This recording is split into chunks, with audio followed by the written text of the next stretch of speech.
Hmm. Okay, all right. So this is going to be another day with the recording in two parts. Yes, right. Yeah. We did mention that we needed to remind you, but we don't need to remind you. You reminded yourself. Right? Amazingly enough, I remembered. um, so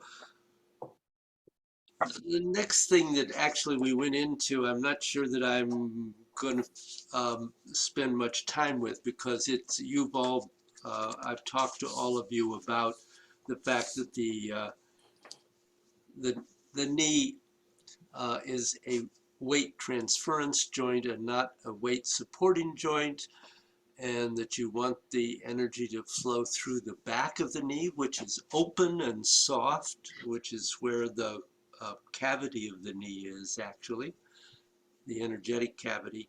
Um, the sides and the front are clearly bone, and so you, as you're thinking about the knee, that mention I made of opening a little space in the knee is part of what helps to open up the back of the knee and to maintain it.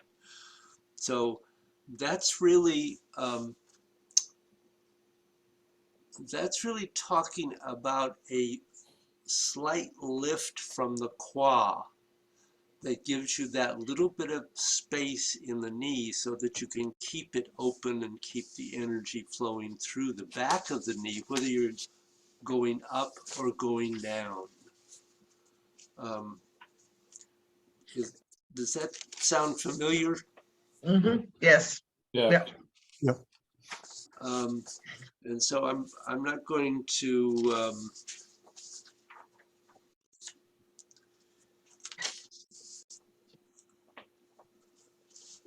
spend any more time on that, because I think Okay. we Yeah. talked about We know that. before. Yeah. Now,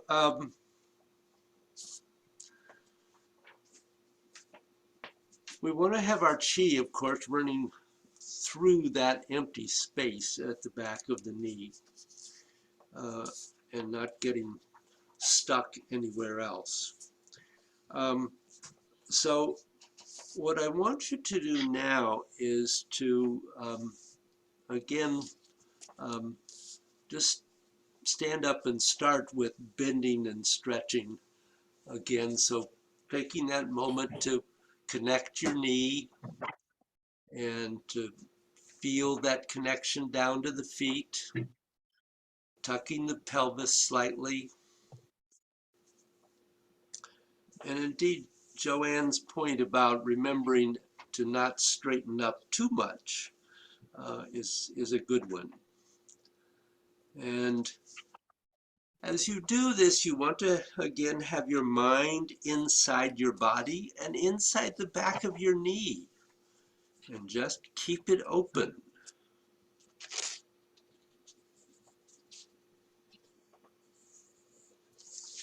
Making sure that you feel that.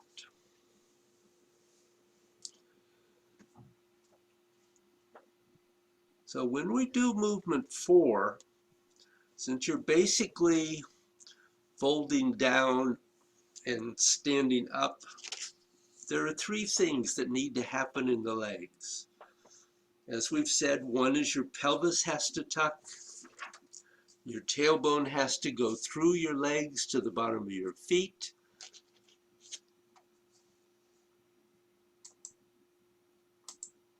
and when you go up and down, the backs of your knees have to stay open. And as long as you get all 3 of those things happening, you're in business. So the last but not the least thing is that you should be able to feel your legs stretching. You should be able to feel the outside and inside of your legs stretching.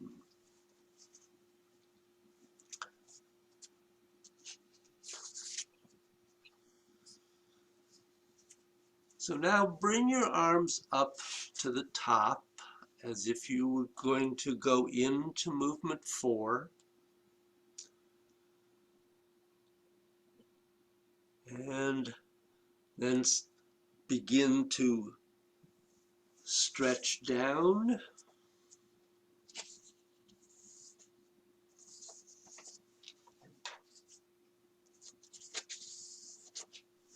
and up.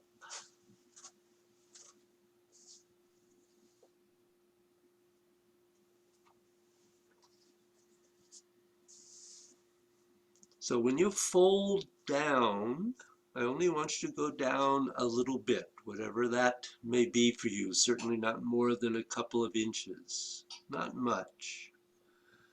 And make sure that your pelvis is tucked up.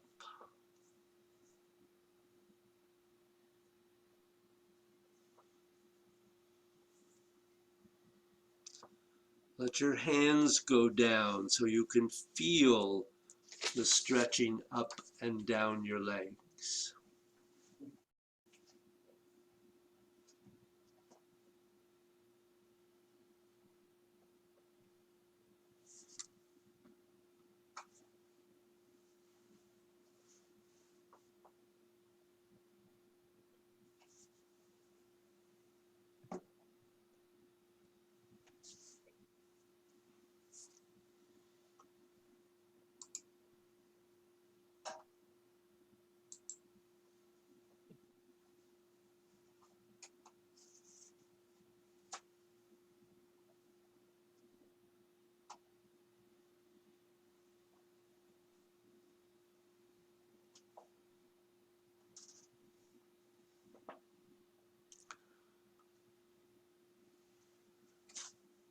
When you come up, remember not to go up too much, just back to your base level.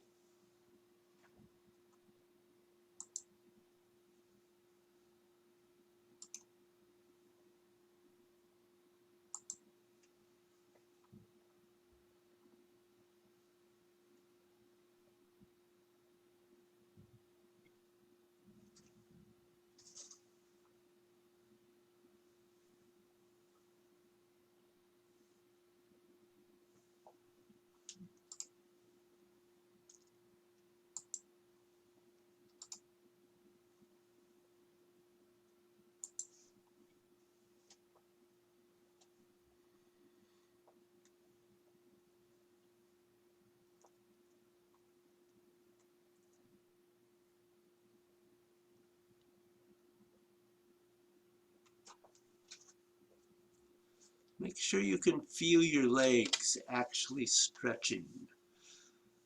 And remember that your legs have two parts, the outside of your leg and the inside of your leg.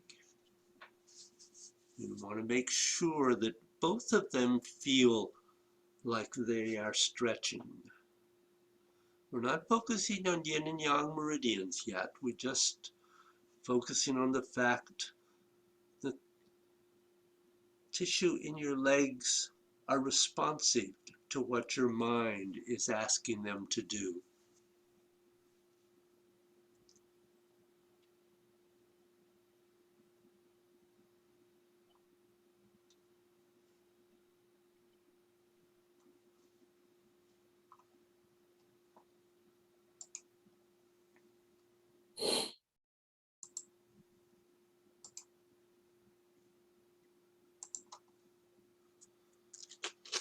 So see if you can go down a little bit further as you sink.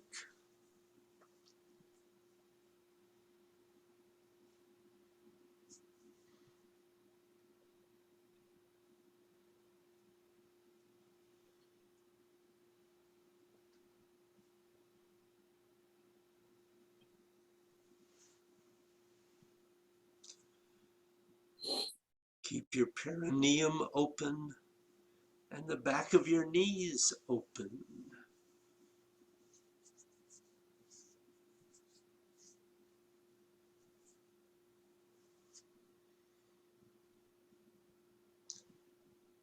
And remember that not only are your legs bending all the way down, but your arms are bending all the way down. and then both are stretching all the way up.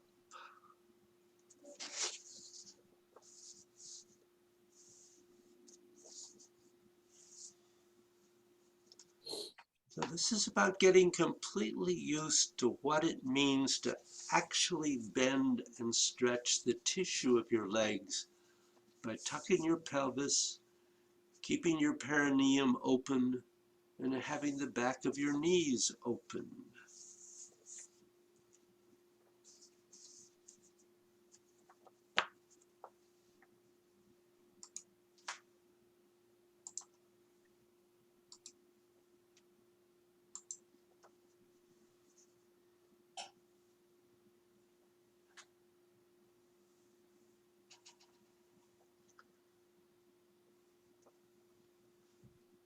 So on one repetition, see what happens if you don't keep the back of your knees open when you fold down.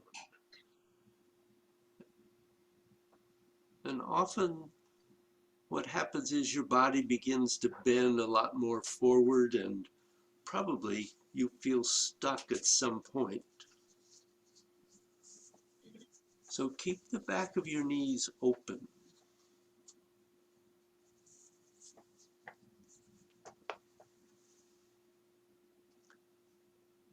It is all right if your body bends forward a little bit, but not too much.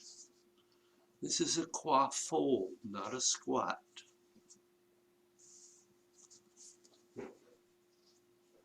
Keep the back of the knees open, the pelvis tucked.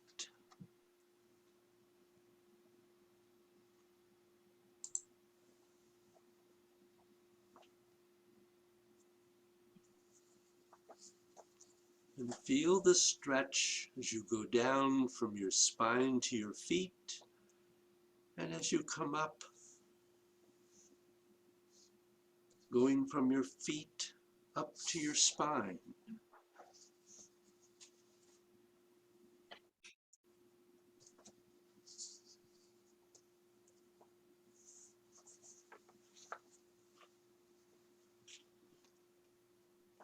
And remember, the idea is not a question of how low you can fold.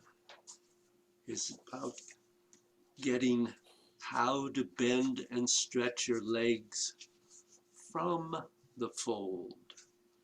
Because chi is going to flow down your legs and up your legs. But if you leave out one or two of the alignments, well, maybe you can just grind a joint in your knees, and maybe you'll go lower, but you won't be getting the chi to move through them.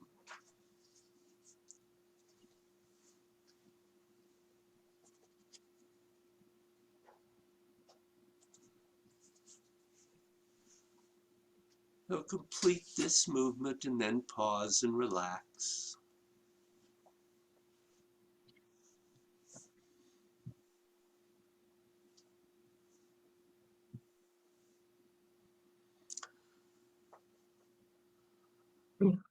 So what were you feeling as you did that?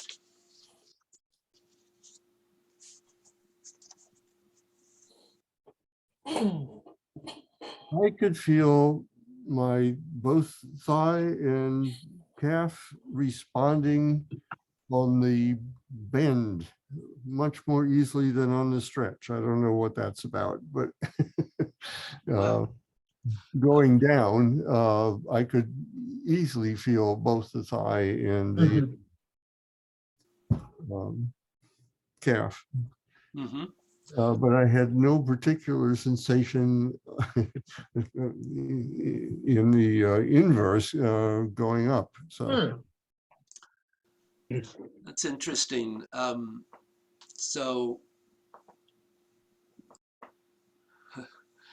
my first thought is you have to be careful on when you are rising to not tense up and force the muscles to force you up. Keep the mind flowing so that the chi can flow and you can use more of the chi to move you than just the physical movement of the muscles. Okay. Bending down, it's much more easy to release and allow that flow to go through. But when we're coming up, there is a tendency to get in our own way. Mm. Yeah, that's me.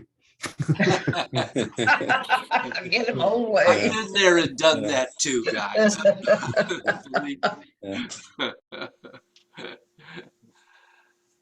me. For me, I think identifying tension in the pelvis of the whole area there, low back pelvis, and releasing that tension was key to feeling some of through the legs. So it helped me to identify the tension a lot more specifically, trying to find something going on in the legs.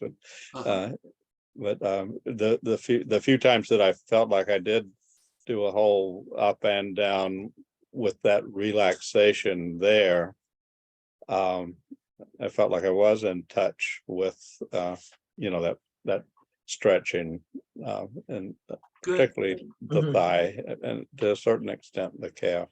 Mhm. Good.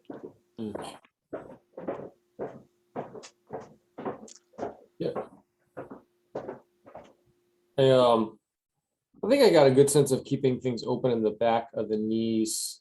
And I found it important to keep some awareness in the ankles too. Mm. Mhm. Because that was a spot that wanted to stay closed. And it made it difficult to stay connected with moving energy through the legs if that closed down. So, Yep. you know, kind of the quad, knees and ankles, it either all worked or it didn't. Is- Mm. Mm. I think that's absolutely right on. And because it is all connected, Mhm. if you lose a part of those alignments, then you lose the connection all the way through. Mm. Good.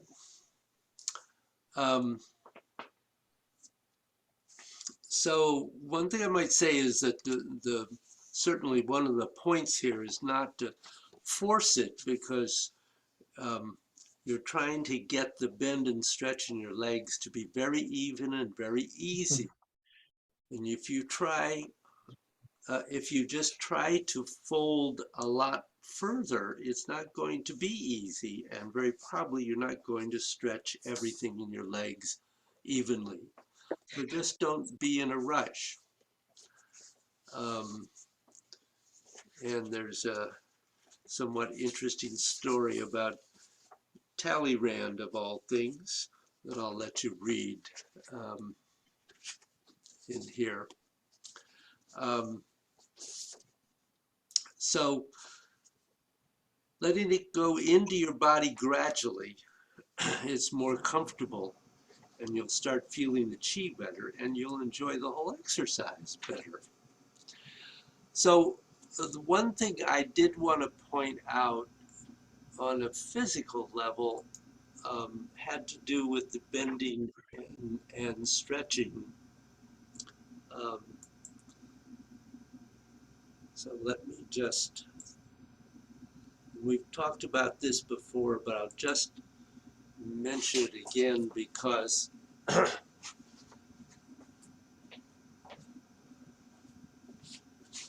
everybody was doing, I could see the focus into the legs, and that was our focus today. But the problem, I'm going to turn sideways here. The thing that I was seeing was that you were, several of you were tending to get to the top and already have done a significant bend at the top, so that there wasn't maybe a little bendy going down, and then all of a sudden you were extended down here at the bottom. have to try to find how to proportion all of that out so that when you do go up, let the arms go forward a bit, which gives you some place to bend from, so you can bend all the way down and then extend all the way up. So not that just coordinated with the legs, that will help move the energy through the whole body. Mhm. That energy that you're now developing with this connected movement of the legs, Mhm. hopefully. Anybody have a question about that? Okay. So, good. Any last minute thoughts or questions? So this is the first class of a new session. Send the money. Yep, yep. I've had checks from the bills. Thank you. I hope you're getting more checks than bills. Well, Very good, Bill, very good. with my current tenant not having paid any rent for 2 months, Uh-oh. Ooh. I'm not Get that sure in the that mail that right away. Sorry about balance that. is there in very good way, but Okay, it will restore. I think he's leaving on Friday, so look for. So if you hear of anyone looking for a lovely country apartment, Right? great. So we have one more class before the holiday, and of course won't have class between Christmas and New Year's. yeah, right, yeah. In case anybody was wondering about that. Sounds good. Great. Yeah, Thank you very much. thank you, David. Very good. See you all Thank next you. week. See you guys. Yeah, see you next week.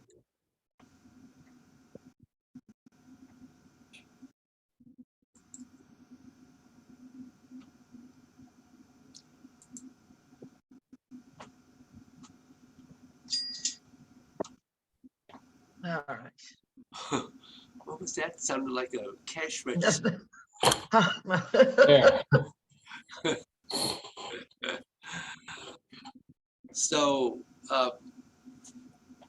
clearly all of this is totally related to our Tai Chi. Mm. Yes. Mhm.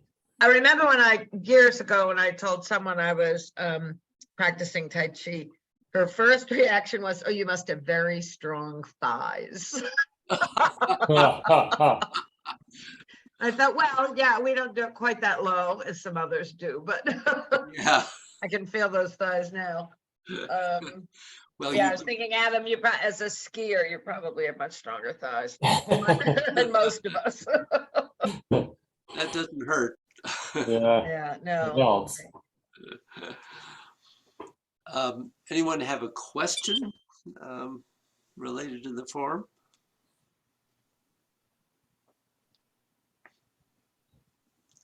I guess no.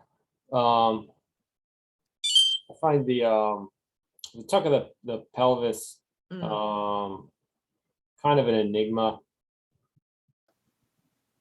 both in the form and gods. I think I find it's tough to find the right amount of tuck, mhm. I guess, because there's a point where it feels like when you tuck a little more, it's like all of the abdominal muscles then engage to physically hold that tuck. And I often wonder, is that the point of, is that what we're aiming for? Is that too much? Is that too far? Mm, That's probably too much. Okay. So we're talking about two different things here, and I didn't go into this with them. There is the basic tuck that brings the pelvis into the alignment that connects through to the feet, and there is the additional tuck of the C curve. Hmm. So yes, it's pretty subtle, Mhm. but I mean, it's trying to see if you can see me. Yeah. Yeah, we can see you. That's good. Yeah. So clearly, the basic tuck is not very much. I mean, that was a very slight movement, but that Hmm. just connected down to my feet, Mhm. which I didn't have when I went here. Okay, so that just connected to my feet. When I go into the C curve, it is further. Uh-huh. And part of the part of the eventual thing that you want to develop with the C curve is that you don't tighten up the stomach muscles. Hmm. Okay. So you're looking for how do you release the spine into that curve without tensing things up. That's not, Mm. I mean, that's clearly not the intention. Mhm. Mm. Mhm. So there's a difference between the stretch of the C curve and tensing up and pulling on the spine. Okay. Uh-huh. I mean, it's hard to use words to describe that. I'm realizing. Yeah. Um, But no, that was a good description because I think maybe that's what I do a little bit is tense up and pull on the spine and pull on the pelvis to create a tuck. yeah, So and if you can try to involve one of my favorite words, allow the pelvis to tuck, mm, mhm. Mm. Uh-huh. release it into the tuck. Yeah. Yeah. And that's that's not a beginning level practice. I mean, that's, Mm, you know, you guys are at the point where you can probably feel that difference, mhm. Mhm. and so make use of that. Um, it's easy to get into using the muscles. I'll get that tuck. Yeah, Mhm. I'll make Right. that tuck. Mhm. Mhm. That just gets in the way of the flow of the chi. Mhm. So it's Yeah. and it's subtle. You know, it's we tend to overdo. Mhm. Yeah, so in the form with application, that as you come out of the C spine, the tuck should be returning to baseline, Yes, right? yes, And so the energy, so coming out of that tuck, that little bit of extra tuck helps drive the energy through the legs. Is that right? yeah.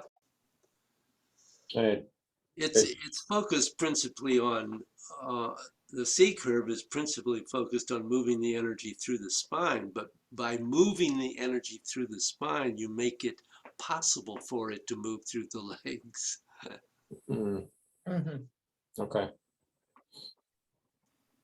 Okay.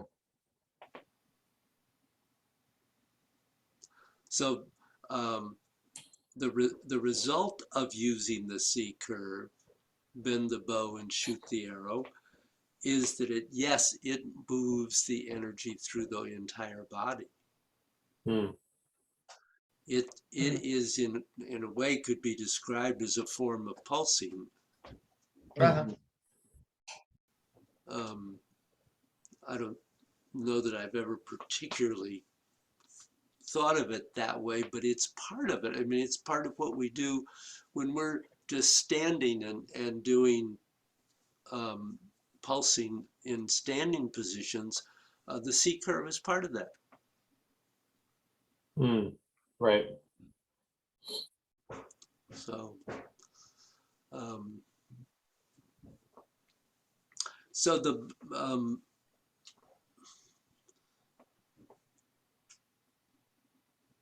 being aware of that C curve movement in the form is really really fun because it's so subtle in a lot of places that probably it's not visually identifiable. Hmm. Mhm. It is more your intent is to use the C curve. I mean, um, in Grasping the Sparrow's Tail, the amount of time you have between Pung and G, that C curve going into G, because you have both the bend and stretch there of the spine, is so fast and so subtle that nobody's going to see that, but Right, you right. feel it. Right. So the nice thing about the standing work or even God's is that you have the time to develop the feeling of using your mind and your intent to cause the C curve to happen, Hmm. so that in the form, then you can develop its ability to happen in a fraction of a second or over several seconds. Hmm. Yeah, Does that that makes sense. Yeah. Yeah, yep. nothing to it, right? So want to flow a little? Sure.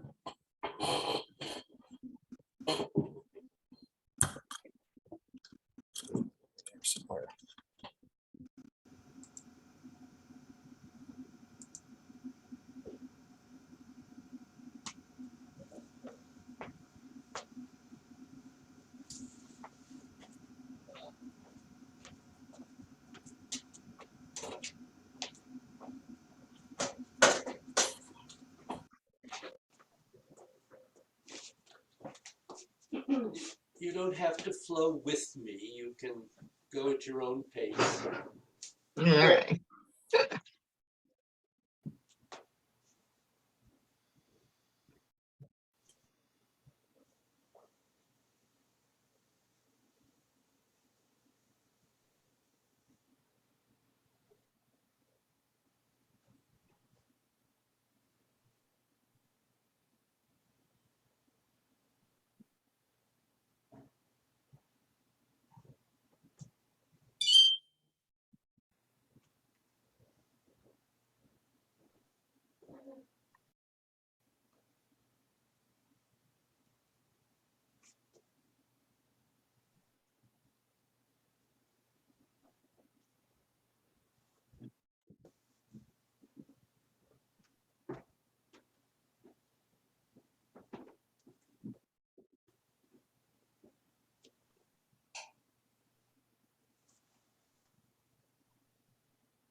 So Adam, I'm going to interrupt you. Yeah. No, you're doing fine. I have made one change in those kicks that I thought I would share with you. Okay.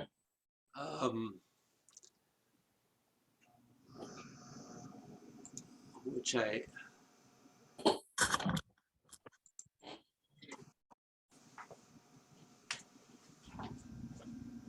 when we get to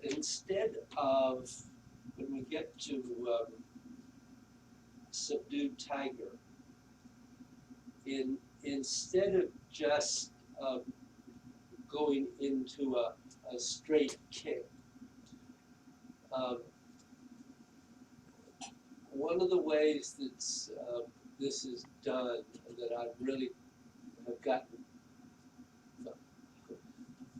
that I really like, is instead of just doing a straight kick, that actually what you have here is a slight hook kick.